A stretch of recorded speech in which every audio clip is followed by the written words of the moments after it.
Marcus Webb had not taken a single day off in 11 months. Not a vacation day, not a sick day, not even the kind of lazy Saturday morning that most men his age considered a birthright. He was 39 years old, raising 2 daughters on a single income in a mid-sized town in Ohio, where the cost of everything had gone up and the value of everything else felt like it had quietly gone down, and every decision he made, every grocery run, every school supply list, every dentist appointment, carried the invisible arithmetic of a man who knew exactly how much was left in the account and exactly how many days stood between him and the next paycheck. His daughters were named Layla, who was 12, and already smarter than most adults Marcus had ever worked with, and Bree, who was 8 and still believed that her father could fix absolutely anything in the world, if he just thought about it long enough. Marcus tried every single day to be worthy of that belief. Most days he came close.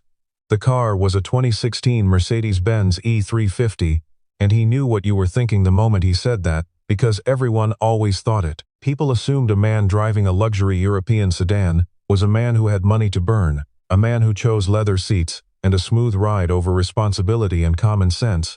But that was not how Marcus had come to own it. His late wife Dana had bought the car 3 years before she got sick, back when their life looked different, back when 2 incomes and a shared set of plans made a Mercedes feel like a reasonable reward for hard work, rather than an absurd liability. When Dana died, pancreatic cancer, 17 months from diagnosis to the end, Marcus had been left with the car, the mortgage, the girls, and a grief so enormous that practical decisions felt almost insulting, like rearranging furniture in a burning house. He kept the car because getting rid of it felt like erasing one more piece of her. He kept it because Layla had cried the one time he mentioned selling it. He kept it because sometimes on long drives at night, when the girls were asleep, and the leather still held something that might have been her perfume, or might have been his imagination, he felt less alone. So the car mattered. It mattered in ways that had nothing to do with status or money, and everything to do with the complicated, tender architecture of grief and survival that made up the interior of Marcus Webb's daily life. On the morning of October 14th, a Tuesday, Marcus was running slightly behind schedule. Bree had lost one of her sneakers, which turned out to be inside the bathroom cabinet, for reasons that remained unexplained. And he jogged out to the driveway at 7:43 in the morning with his travel mug in one hand and his laptop bag over his shoulder, and the particular focused energy of a man who had already mentally scheduled every hour of the next 12. He pressed the key fob. The car beeped.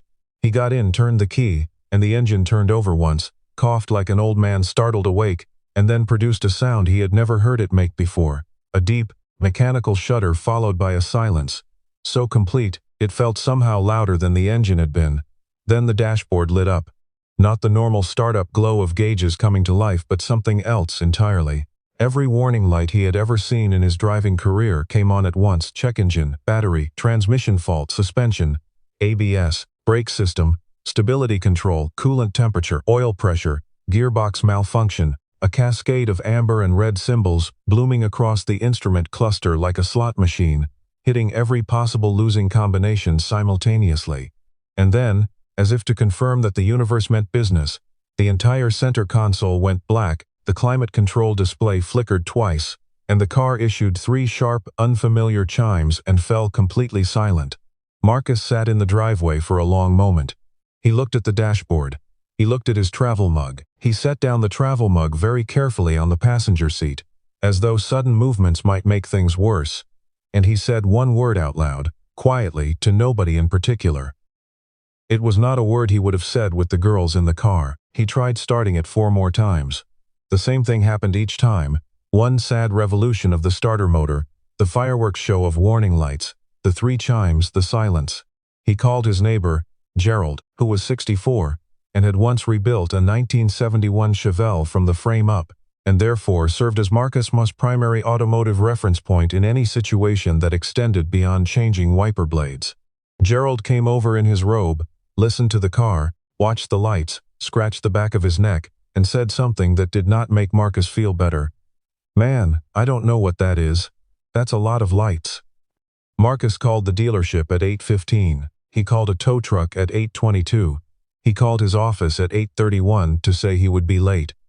He sat on the porch step and drank his coffee and watched the street and felt, very distinctly, the particular sick sensation of a problem arriving without its price tag attached, which meant the price tag was probably something he couldn't afford to look at directly.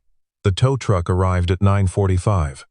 The driver, a young guy with a beard and a genuinely apologetic expression, hooked up the E350 and asked Marcus what he thought the problem was. Marcus said he had absolutely no idea. The driver nodded slowly and said, "Man, these things are complicated." He said it the way you say something true that isn't helpful. The service advisor's name was Kevin, and Kevin had been working at the Mercedes-Benz dealership for 9 years, long enough to have developed a particular kind of practiced empathy. The careful, cushioned delivery of bad news wrapped in technical language that Marcus recognized immediately as the professional equivalent of a doctor asking you to sit down before they give you results. Kevin had a clipboard and a very clean desk, and the slightly pained expression of a man who spent a significant portion of his working life telling people things they did not want to hear about the machines they loved. Marcus explained what had happened. Kevin typed it into his system with careful efficiency and told Marcus they would need to run a full diagnostic scan to understand what the vehicle's onboard computers were reporting. He used the word comprehensive 3 times in the span of 2 minutes, which Marcus noted, with the focused attention of a man who understood that the more adjectives a service advisor used, the more money was typically involved. Kevin told Marcus the diagnostic alone would be $240, which was not a repair, not a fix, not even an answer. It was simply the cost of asking the question. Marcus authorized it because he had no other choice, signed the paperwork, accepted a ride from the dealership's shuttle van, and spent the rest of the day in his office trying to concentrate on the quarterly logistics report his company needed by Friday, while his phone sat face up on his desk, waiting for the call he already dreaded. The call came at 4:17 in the afternoon. Kevin's voice had the smooth, careful cadence of a man narrating a controlled demolition. The diagnostic, he said, had revealed a significant number of fault codes across multiple systems, and he listed them with the kind of clinical thoroughness that a doctor might use when explaining a complex diagnosis to a patient, system by system, module by module. The transmission control unit was showing critical errors. The engine control module had flagged multiple cascading faults. The body control module, the central nervous system of the vehicle.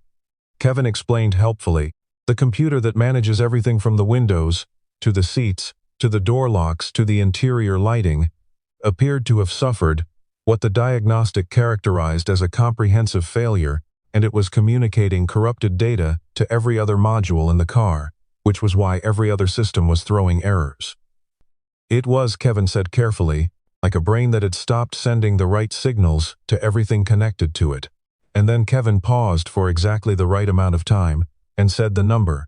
The parts alone, the body control module, the updated wiring harnesses that would be required to interface with it, the recalibration of every dependent system, the labor for the full replacement and programming procedure, were estimated at somewhere between $180,000 and $220,000. Kevin said this, the way someone says a number they know is going to land badly, with a slight flattening of the voice, and a sentence that followed very quickly afterward about financing options and extended service programs. Marcus did not hear the sentence about financing options. He had stopped processing after he heard $200,000. He was sitting at his desk at 4:17 on a Tuesday afternoon, and a man was telling him on the phone about a car that he could not afford to repair and could not afford to lose, and the number sitting between those two impossibilities was $200,000. Marcus thanked Kevin. He said he would need some time to think about it. Kevin said, of course, absolutely, take all the time you need, and gave him the extension to call back. Marcus hung up and sat at his desk for 4 minutes without moving. Then he put on his jacket, packed his bag, got in the shuttle van the dealership sent back for him, drove the car home. Because the car had been deemed safe to drive slowly, just not reliable, and made dinner for his daughters without telling them anything was wrong. He made spaghetti with the sauce. Bree liked and helped Layla with her history homework, and read to Bree from the book about the dog that solves mysteries, and after they were both asleep, he sat at the kitchen table, with his laptop open, and a legal pad beside it, and the specific, clear-headed resolve of a man who had already been through the worst thing that can happen to a person and had survived it, and who therefore did not entirely believe that a car problem could finish him. He wrote the number down on the pad. $200,000. He stared at it, then he wrote 2 more words beneath it. Not possible. And then he drew a line under that and wrote a third thing. Find another way. That was where it started. Not at the dealership, not in the diagnostic report, not in Kevin's carefully managed phone call. It started at a kitchen table at 11 o'clock at night, with a cup of cold coffee and a legal pad, and a man who had already learned that the official answer is not always the only answer, and that people in positions of authority sometimes mistake the limits of their knowledge for the limits of what is possible.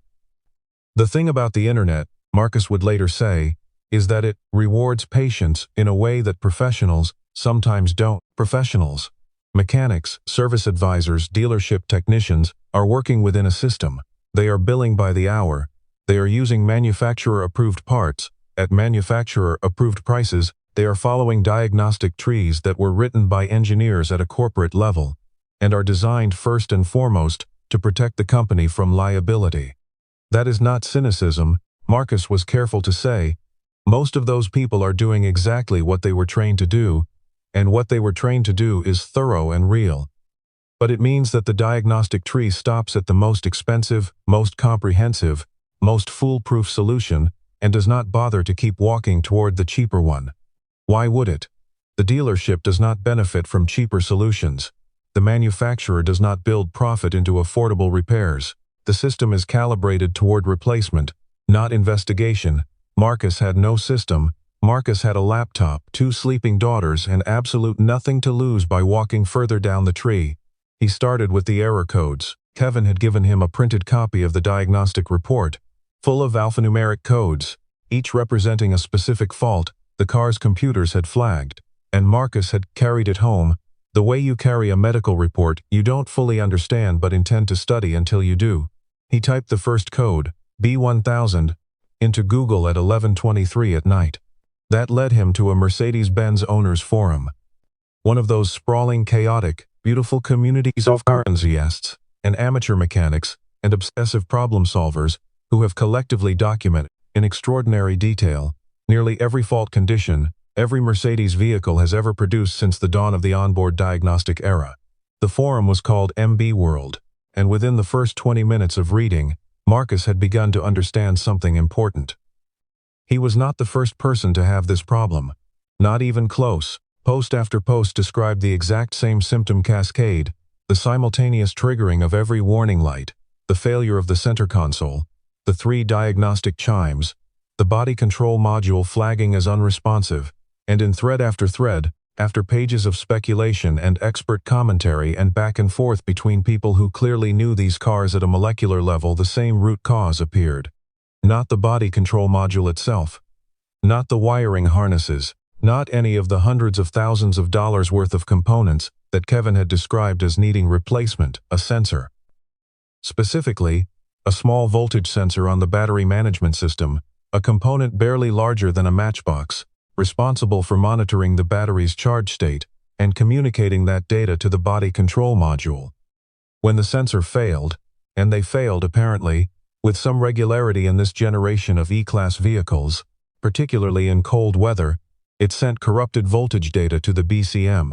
The BCM, receiving data that appeared to indicate a catastrophic power failure, responded exactly as it had been programmed to respond. It entered emergency protection mode and flagged every dependent system as compromised.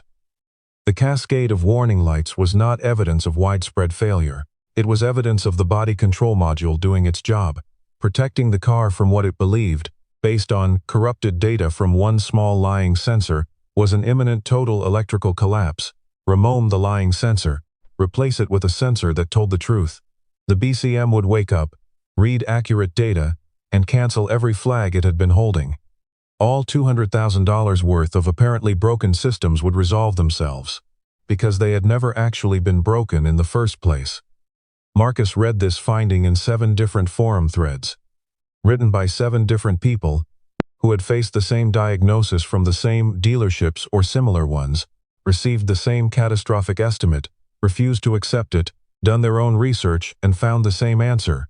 He took notes, he cross-referenced. He found a post from a former Mercedes technician, someone who had left dealership work and now ran an independent shop, who confirmed the diagnosis in technical terms, so precise and confident that Marcus felt something loosen in his chest that had been tight since 4:17 that afternoon.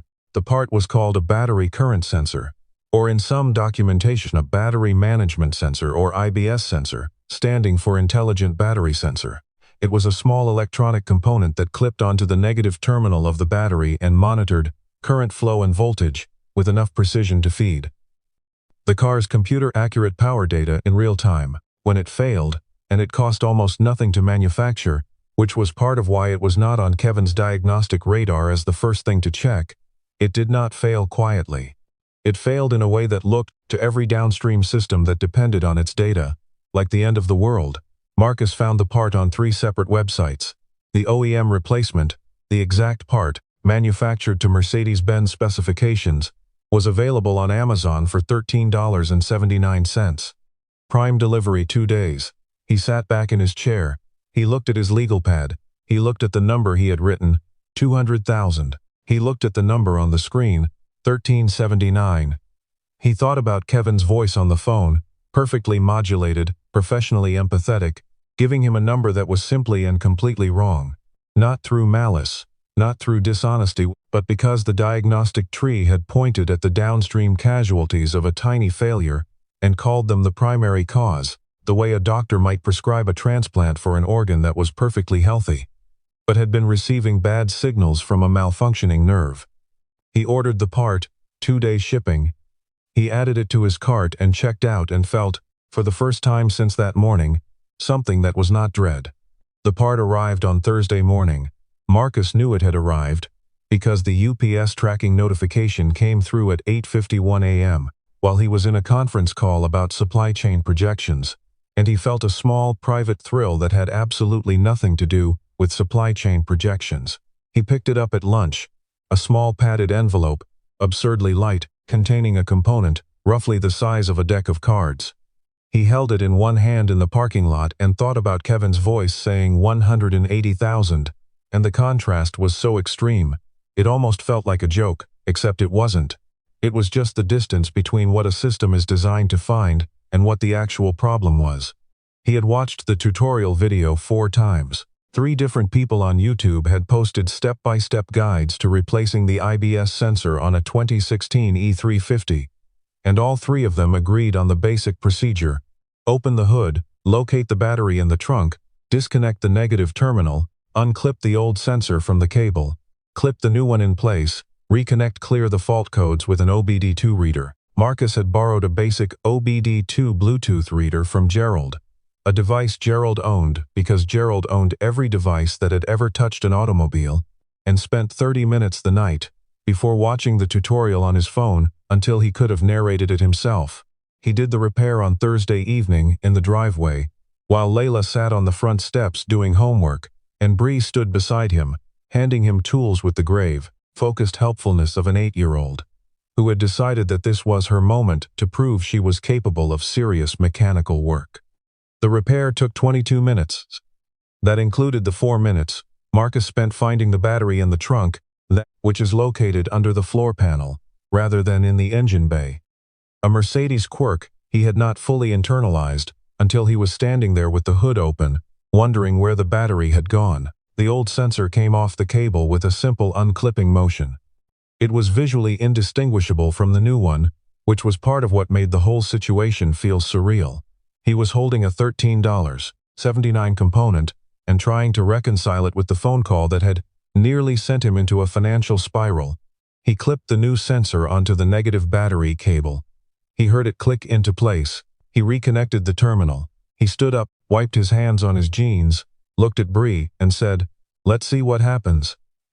Layla had put down her homework. She was watching from the steps with the particular focused attention of a 12-year-old who understood, without having been explicitly told, that this was one of those moments something important was going to happen or not happen, and that either way it was worth paying attention to. Bree had her hands clasped together in front of her, the way she did when she was hoping very hard for something. Marcus got in the car.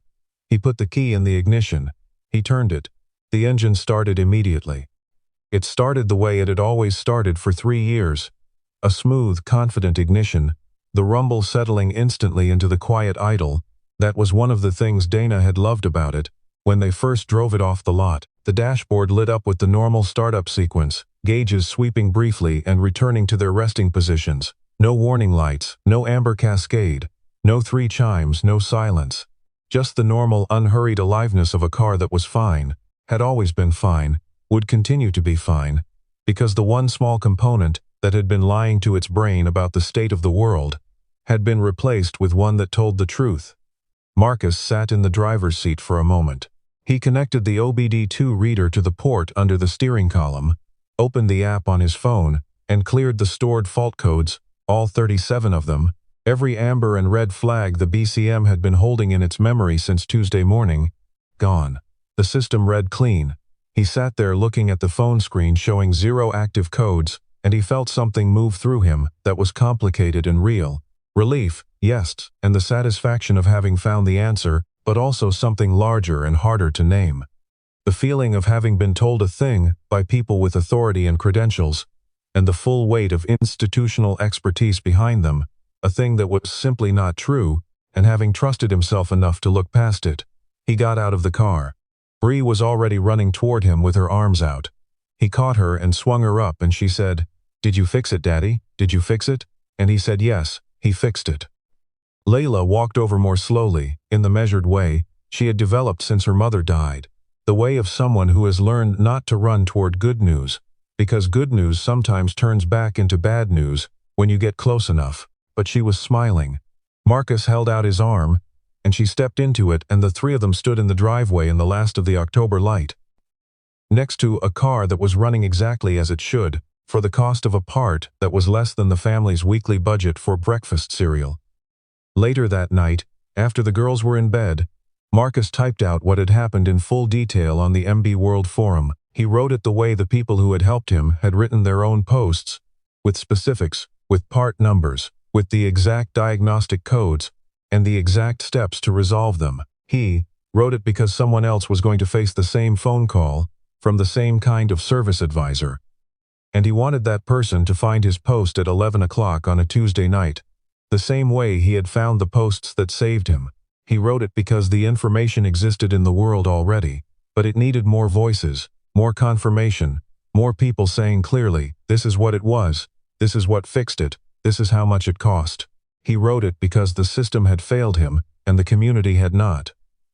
And he believed in paying that forward, with the same directness that the community had offered him. The post got 412 responses over the next 3 months. 31 of them were people writing to say that they had faced the same situation, found his post, ordered the same part, done the same repair, and saved themselves from estimates ranging from $60,000 to, in one case, $240,000. 31 families. 31 moments of a car, starting normally in a driveway after a 20-minute repair. He kept a screenshot of the thread on his phone, not out of pride exactly, but because some days the world felt like a place designed to take things from you, and it was good to have evidence that sometimes, it worked the other way. The car still sat in the driveway every morning, reliable as ever. Bree still believed her father could fix anything. Marcus was no longer entirely sure that was wrong.